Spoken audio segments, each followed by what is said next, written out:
નમસ્કાર, હું દીપલ. આપ જોઈ રહ્યા છો ગાંધીનગરની સૌપ્રથમ web news channel live Gandhinagar. તો આવો નિહાળીએ આજનું જીવતું ધબકતું ગાંધીનગર લાઈવ ગાંધીનગરની નજરે. ગાંધીનગર તાલુકાની the Ahmedabad district cooperative bank ખાતે મંડળીના હોલમાં ગ્રાહક જાગૃતતા સંવાદ કાર્યક્રમનું આયોજન કરવામાં આવ્યું હતું. આ કાર્યક્રમમાં 85મી વધુ ખાતેદારો, યુવાનો, ખેડૂતો, મહિલાઓ એ સંસ્થા દ્વારા વિડીયો માધ્યમથી પ્રથમ વિડીયોમાં એડીસી બેંકની પ્રગતિ અને વિકાસ અંગે વિસ્તૃત માહિતી પૂરી પાડી હતી. જ્યારે બીજા વિડીયોમાં એડીસી બેંક સેવા યજ્ઞ દ્વારા સરકારની વિવિધ યોજનાઓ દ્વારા લાભાર્થીઓને પૂરી પાડેલી સેવાઓ જેવી રક્તદાન કેમ્પ, નિદાન કેમ્પ, અન્ય નાગરિક સેવા નજીવા વ્યાજ દરે લોન અને ધિરાણ, આર્થિક સહાય તેમજ કોરોનાના સમયમાં વિશિષ્ટ સેવાઓનું પ્રદાન કર્યું હતું. જેવી બાબતોથી દેવેશ પટેલ અને હર્ષિત મહેતા દ્વારા બેંકની પ્રગતિ અને વિકાસ અંગે વિસ્તૃત માહિતી પૂરી પાડી હતી.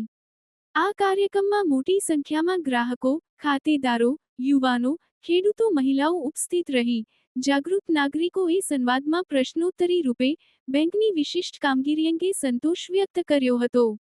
કર્મચારી દ્વારા સાયબર ક્રાઇમ ફ્રોડ અને મોબાઈલ દ્વારા ઓનલાઈન 36 જેટલા ફ્રોડ અંગે સાવચેતીને જાગૃતતા કેળવી માહિતગાર કર્યા હતા અને સાયબર સાથી અંગે પુસ્તિકાઓનું વિતરણ કર્યું હતું.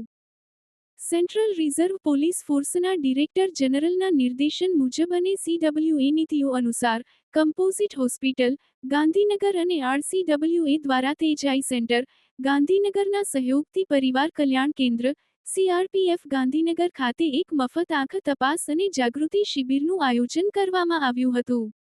આ પ્રસંગે કના પ્રમુખ શ્રીમતી કિરણસિંહ વિસેન, DGP ગાંધીનગર શ્રી ધર્મેન્દ્રસિંહ વિસેન અને કમ્પોઝિટ સેન્ટર, ગાંધીનગર અને કમ્પોઝિટ હોસ્પિટલના અધિકારીઓ હાજર રહ્યા હતા. કાર્યક્રમ દરમિયાન ડોક્ટર તેજલ દલાલ, નેત્રરોગ નિષ્ણાત, તેજાઈ સેન્ટર, ગાંધીનગર દ્વારા એક વ્યાખ્યાનમાં નિયમિત આંખ તપાસની જરૂરિયાત, સામાન્ય અને ગંભીર આંખના રોગો, તેમના લક્ષણો અને નિવારક પગલાં વિશે વિગતવાર માહિતી આપવામાં આવી હતી. આ કાર્યક્રમનું સંચાલન ડોક્ટર શૈલેન્દ્ર દ્વારા કરવામાં આવ્યું હતું. શિબિરમાં CRPF કર્મચારીઓ અને તેમના પરિવારો માટે આંખ તપાસ કરવામાં આવી હતી. શિબિરમાં આશરે 130 લોકોની તપાસ કરવામાં આવી હતી.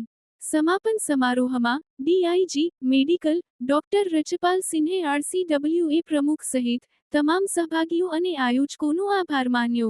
તો દર્શક મિત્રો, આપે અનુભવ્યો ગાંધીનગરનો ધબકાર. આપની આસપાસ બનતી આવી જ ઘટનાઓની જાણકારી અમારા સુધી પહોંચાડવા માટે સ્ક્રીન પર દર્શાવેલ નંબર પર વોટ્સએપ દ્વારા અથવા ઈમેલ ID પર મેલ કરીને આપ અમારો સંપર્ક કરી શકો છો. ધન્યવાદ.